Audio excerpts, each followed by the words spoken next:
नमस्कार दोस्तों, मैं प्रिंस कुमार स्वागत करता हूं आप सभी का अपने यूट्यूब चैनल पर। दोस्तों, आज के इस वीडियो में हम संक्षेपण की विशेषताओं को समझने का प्रयास करेंगे। तो आइए अपने विषय की शुरुआत करते हैं। दोस्तों, संक्षेपण आधुनिक हिंदी के अंतर्गत प्रयोजनमूलक हिंदी, व्यवहारिक हिंदी या कार्यालयीय हिंदी की एक विशिष्ट विधा है। व्यवहारिक जीवन एवं कार्यालयों में इसका प्रयोग व्यापक स्तर पर होता है। अतः संक्षेपण की कुछ विशेषताएं हैं, उसे भी जानना अनिवार्य है। इसके ज्ञान से हम एक अच्छा संक्षेपण तैयार कर सकते हैं। तो आइए दोस्तों, एक एक कर संक्षेपण की विशेषताओं को समझने का प्रयास करते हैं। तो संक्षेपण की पहली विशेषता है संक्षिप्तता।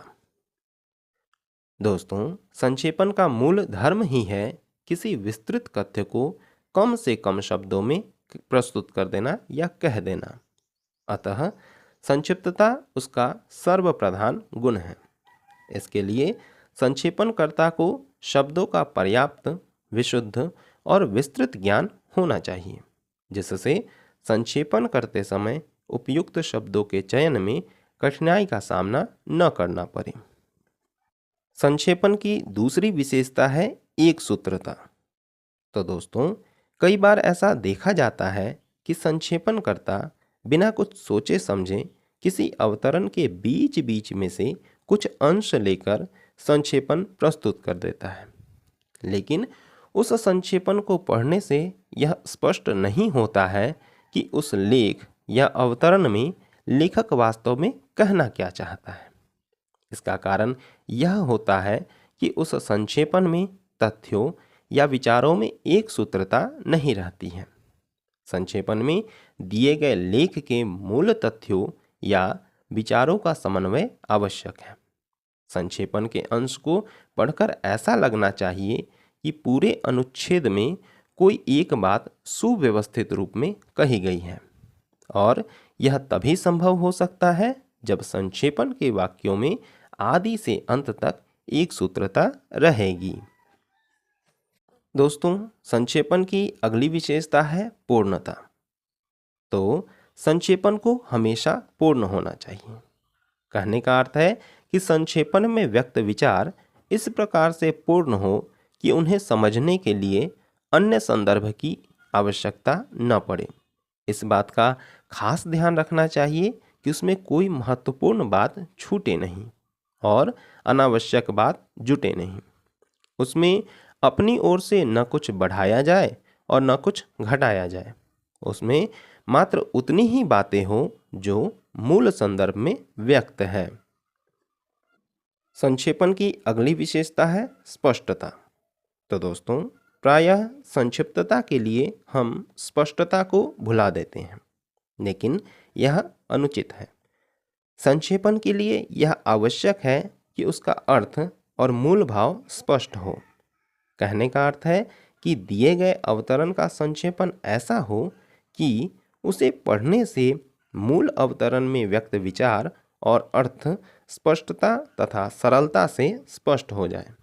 और जब मूल अवतरण का संक्षिप्त रूप सुबोध और स्पष्ट नहीं रहता है, तो उस संक्षेपण का कोई महत्व नहीं रह जाता है। दोस्तों, संक्षेपण की अगली विशेषता है तथ्यात्मकता। तो दोस्तों, किसी कथन या कथ्य के संक्षेपण का अर्थ है उसमें दिए गए तथ्यों, प्रधान मुद्दों की सही सही जानकारी प्रदान करना।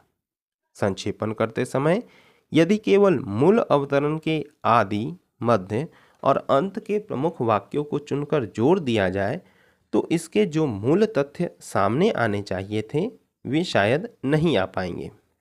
इसलिए संक्षेपण का अर्थ शब्दों या वाक्यों की संक्षिप्तता नहीं है, बल्कि अभिव्यंजना शैली की संक्षिप्तता है।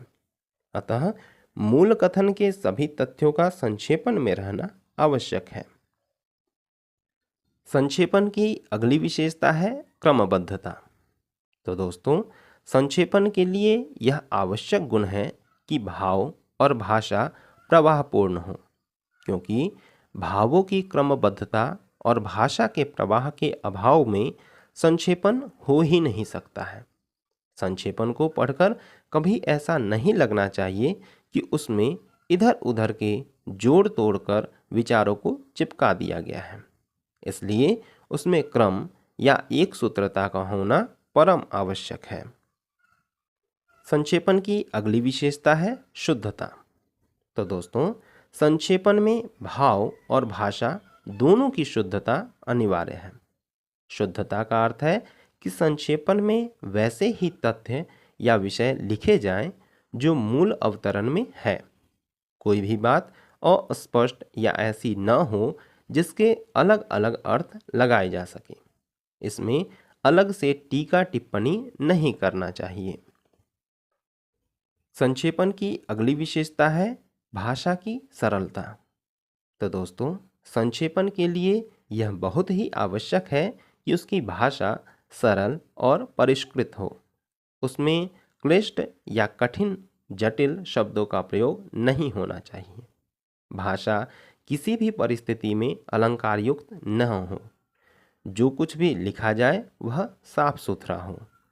एक पंक्ति में कहा जाए तो संक्षेपण की भाषा सुस्पष्ट और आडंबरहीन होनी चाहिए।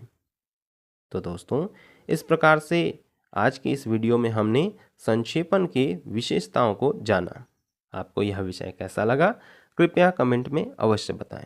तो फिर शीघ्र ही मिलते हैं एक नए विषय के साथ। तब तक के लिए नमस्कार, धन्यवाद।